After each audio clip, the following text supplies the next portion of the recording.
আমি আল্লাহ বাঁচায় রাখবে। ইউহয়ী ওয়া ইউমীত ওয়া হুয়া আলা কুল্লি শাইইন কাদির। الذي خلق الموت والحياة ليبلوكم أيكم أحسن عملا। হাসিয়ারে দুনিয়ায় ভালো কাজ করার জন্য আমি কিছু ভালো ভালো মানুষ দুনিয়ায় বাঁচায় রাখবো। হাসিয়া এই ভালো মানুষের মধ্যে আমি মুসা নামে একটা বালক পাঠাবো। এই মুসারে দিয়ে বেঈমানরে খতম করবা। আসিয়া ওই মুসাকে মারার জন্য বেঈমান হাজার হাজার গুন্ডা বাহিনী লাগায় দিবে। গোয়েন্দা বিভাগ থাকবে, ডিজিএফআই থাকবে, বড় বড় গোয়েন্দা বিভাগ যা আছে প্রত্যেকটা মহল্লায় মহল্লায় থাকবে। আমি মালিক দেখায় দিব, সব শক্তি তার শেষ হবে। যেখানে তার শক্তি শেষ হবে আমি আল্লাহর শক্তি ওখান থেকে শুরু হবে। কারণ আন্নাল কুওয়াতা লিল্লাহি জামিআ। আমি হলাম সর্বময় ক্ষমতার মালিক। ও যে কইছে আনা রাব্বুকুমুল আলা, আমি সবচেয়ে বড় আল্লাহ, বড় খোদা, তাহলে তো আমার চাইতেও বড়। কিন্তু ও বড় না, আমি বড়, এটা প্রমাণ করবো আসিয়া তোর দ্বারা। আসিয়ার বুঝতে পারে না স্বপ্নে আল্লাহ কি কয়। একটু পরে আসিয়া বুঝতে পারলেন। উনি স্বপ্নের ভিতরে জিজ্ঞেস করলেন, আল্লাহ তাহলে আমার দুইটা জিনিস কি দিবা? একটা জিনিসের বিনিময়ে একটা ত্যাগ স্বীকার করলে দুইটা পুরস্কার দিবা, কি দিবা? আল্লাহ বলেন, এক নম্বরে একজন নবীর মা বানাবো তোরে। আসলে আপনাকে কষ্ট হয়ে গেছে। সুবহানাল্লাহর আওয়াজ এইবার হবে। হ্যাঁ আসিয়া, আমি আমি সব, আমি তোকে এক নাম্বার পুরস্কার দেব, একটা ছাড় দেওয়ার কারণে একজন নবীর পালক মা বানাবো। আসিয়া স্বপ্নেই বলে ফেললেন, তাহলে কি মুসাকে তুমি নবী বানাবা? হ্যাঁ। দুই নম্বরে একজন নবীর বিবি তোরে বানাবো।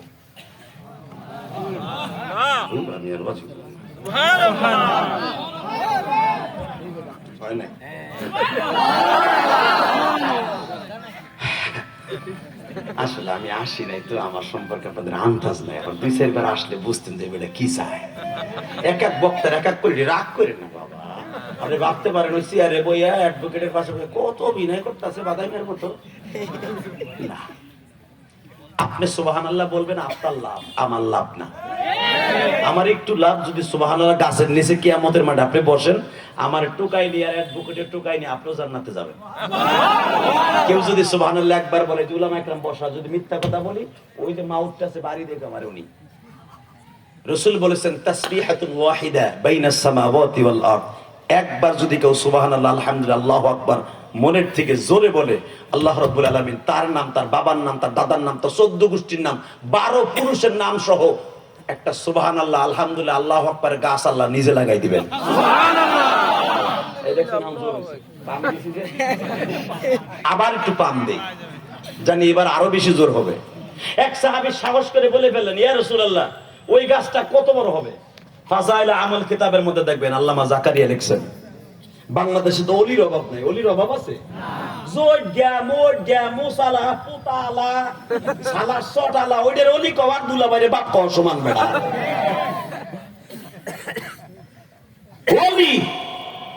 অলি যদি দেখতে চাও যাইবা শর্ষিনা, অলি যদি দেখতে চাও যাবা চরমনাই, অলি যদি দেখতে চাও যাবা গৌহারডাঙ্গা, অলি যদি দেখতে চাও যাবা হাটাজারি, অলি যদি দেখতে চাও যাবা ঢাকা লিয়ে। আল্লাহু আকবার। অলি যদি দেখতে চাও খুলনা দারুল মাদ্রাসায় যাও। রাত 12টার পরে হেফজখানার ছেলেগুলি হেফজখানায় বসে আমার মাবুদের কোরআন বুকের মধ্যে নিয়ে কাঁদতে কাঁদতে চোখ দুটো লাল করে ফেলে। এদেরকে বলে অলি।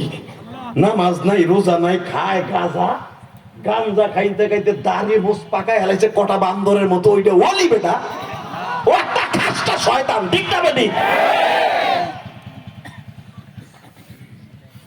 কষ্ট হইতেছে অজ্ঞাতার পর আমি অস করি।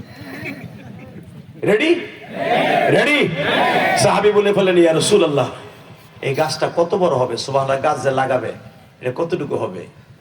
বিশ্বনবী বললেন, মাশরিক থেকে মাগরিব, শিমাল থেকে জুনুব, পৃথিবীর শেষ প্রান্ত থেকে শুরু প্রান্ত যত আছে, যতগুলা জায়গা আছে, সব জায়গাগুলো ভরপুর হয়ে যাবে একটা গাছে। যুদ্ধের তেজস্ব ঘোড়া যদি 500 বছর পর্যন্ত ওই গাছের নিচ দিয়ে দৌড়ায়, ওই গাছের ছায়া অতিক্রম করা সম্ভব নয়। এটা কি আমার বাপের কথা? সুবহানাল্লাহ। আপনি কইবেন, আপনি গাছ লাগাইবেন। আর কিয়ামতের মাঠে যখন 4টা সূর্য চারদিক থেকে উদিত হবে, সূর্যের তাপে মাথার মগজগুলা ফুটান্ত ভাতের পানির মতো বলকাইতে থাকবে, ওই কঠিন দিবসে আপনার লাগানো গাছের নিচে আল্লাহ বসায় দিবে। মিরাজের রাত্রে আমার বিশ্ব নবী দেখলেন একটা সুবহানাল্লাহর বাগান, আলহামদুলিল্লাহর বাগান, আল্লাহু আকবারের বাগান। জিবরাইলকে জিজ্ঞেস করলেন, ইসমত সাজা, এই গাছগুলো কিসের গাছ? সঙ্গে সঙ্গে বলে, ইয়া রাসূলুল্লাহ, আপনারা আবু বকর যে সুবহানাল্লাহ কইছে গত পরশুদিন, এই দেখেন আবু বকর ইবনে কুহফা, তার বাবার নামে লেখা। আপনার বেলাল যে নামাজের মধ্যে সুবহানাল্লাহ কইছে, বেলালের বাপের নাম সহ ওই যে লেখা। আমার নবী সিমটম বর্ণনা করে যখন মিরাজের থেকে ঘুরে আসার পরে বেলালকে ডাক দেখে, বেলাল রে, ও বেলাল এদিকে আয়, তোর চেহারা কালো কিন্তু তোর গাছগুলো এত সুন্দর কে বাবা? বেলাল বলে, ইয়া রাসূলুল্লাহ, ওই গাছগুলো কি দেখলেন, কি সুন্দর? বেলাল রে, তোর সুবহানাল্লাহ গাছের একটা পাতা রূপার, একটা পাতা স্বর্ণের। তোর নাম, তোর বাবার নাম, তোর 14 গোষ্ঠীর নাম সহ আমি সুবহানাল্লাহ গাছের মধ্যে দেখে আইছি। বাজান রে, বেলাল বলে, ইয়া রাসূলুল্লাহ, আমি জানতাম না আমার আল্লাহ আমাকে এইভাবে পুরস্কার দিবে। নবীজি,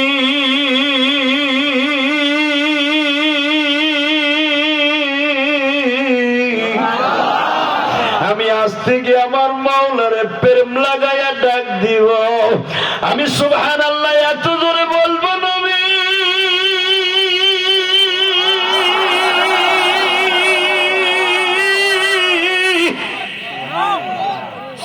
আমি বিলাল চেহারার দিক দিয়ে অসুন্দর হইতে পারি, নবী কিয়ামতের মাঠেও কি আমার চেহারা এমন থাকবে?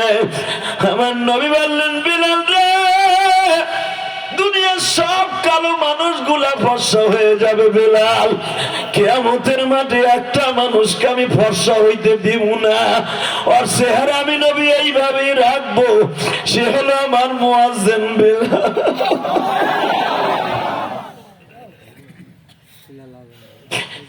বেলাল, তোর হাবশি দেশের নাইজেরিয়ার মানুষগুলা কেউই কালো থাকবে না। এই দুনিয়া কালো ধলা বেঠে লম্বা যত মানুষ দেখো বাবা, কোন মানুষ কিন্তু এই সাইজের থাকবে না। একটা জান্নাতি মানুষের বসতে জায়গা লাগবে। তিরমিজিতে আসছে, আবু হুরায়রা বলেন 2.5 কিলোমিটার জায়গা লাগবে একটা জান্নাতি মানুষের বসতে। 120 হাত হবে লম্বা, বাজান এই বডিটা হবে 13 হাতের উপরে। লোকটা পাও একটু সেরায়া মেরায়া বসতে 2.5 কিলোমিটার জায়গা লাগবে। তিরমিজির হাদিস দেখবেন গো বাবা, আমার নবী কোন কালো মানুষকে জান্নাতে দেখবেন না, শুধু একজন মানুষকে কালো হিসেবে ডাক দিবে, আমার বেলাল কই গো?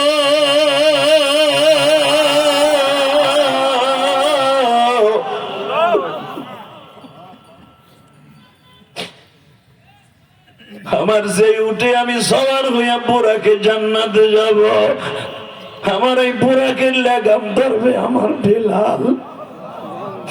কারণ তোমরা জানো না, আমি বেলালের আজান শোনা ছাড়া আমি নবী ঘুম থেকে মাঝে মাঝে উঠতাম না।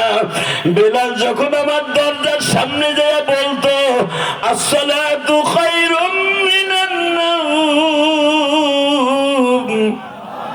আসসালাতু খায়রুম মিনান নাওম। সাহাবীরা আসসালাতু খায়রুম মিনান নাওম কবে থেকে হইছে তোমরা জানো? আমি উহুদের মাঠ থেকে যখন আসছি, আমি দাঁতের যন্ত্রণায় বিছানা থেকে উঠতে পারি না। লোহার হেলমেট এখান দিয়ে ঢুকে এখান দিয়ে বের হয়ে গেছিল। বাজান এই যে আমার মাথায় যে চুল দেখেন, এই চুলটা আমি মক্কা থেকে কেটে আসছি। বাংলাদেশে আসার পরে এখনো বেলেট লাগাই নাই। দেখি না আমার মাওলার দেশে নবীর দেশের বাতাস যেই চুলে খায় আসছে, দেখি না কয়দিন না কাইটা পারি বাবা। ও বাজান, এই জন্য হাজির দোয়া কেন 40 দিন কবুল হয় জানো নি? হাজিরা অন্তত 40-50 দিন চুলের মধ্যে হাত দেয় না। হাজির চেহারার মধ্যে কাবা করে নূর চমকাইতে থাকে বাবা। এই জন্যই হাজির সাথে মুসাফা করতে বলেছে আমার নবী। কারণ হাজি এই হাত দিয়া ইহরামের কাপড় পরিধান করছে, হাজি এই হাত দিয়া ঘাম গুলা মুছছে, ওই ঘামের মধ্যে মিসকাম্বারের জিনিস লেগে আছে গো বাবা।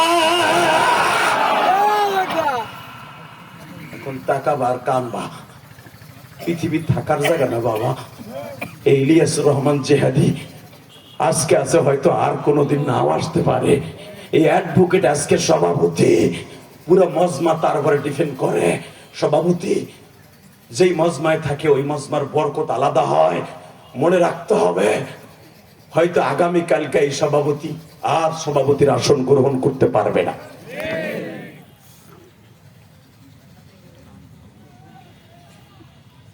আমি ওহুদের মাঠ থেকে আসলাম, আমারে আমার বিবিরা চেপে ধরে শোয়াই রাখছে। খবরদার কেউ আমার নবীরে ডাকবি না, নবী একা একা রুমে নামাজ পড়বে। কিতাবুল মাগাজি বুখারী খুলে দেখেন, বানানো কথা আমি ইলিয়াসুর রহমান জেহাদি বলি না, কারণ আমার কথা এখানে রেকর্ড হয়। এই হুজুরের কয়েকজন বিবি আমার নবীরে কম্বল দিয়া